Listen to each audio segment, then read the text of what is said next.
Bon dia, doncs ara mateix hi ha retencions a les carreteres que porten a la costa, sobretot a la Costa Brava i a la Costa Daurada, i sobretot en aquesta via, l'autopista AP7. Retencions també a Tordera, on hi ha hagut un accident amb un ferit greu a la G600, això ha obligat a tallar el carril en sentit sud, i el carril en sentit nord hi ha 5 quilòmetres de retencions ara mateix. Aquest cap de setmana es preveu que surtin de l'àrea metropolitana de Barcelona uns 520.000 vehicles, això és més que el juliol de l'any passat.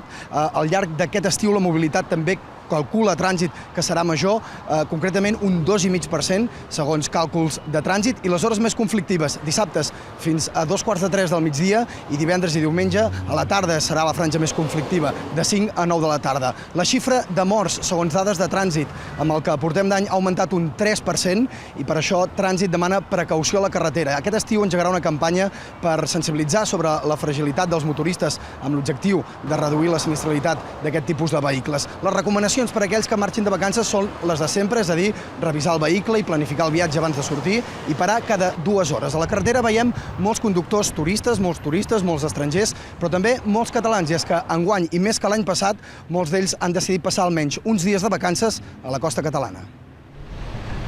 Vamos a Platja d'Aro a pasar unos días, 7 o 8 días només. Somos de Zaragoza y de Tarazona y vamos de vacaciones a Calella. Pasar un poco rato, olvidar el estrés y todo eso. Anem de vacances i anem a fer uns cars. Nos quedamos por Barcelona. Vamos a la playa de tanto en tanto, pero ya está.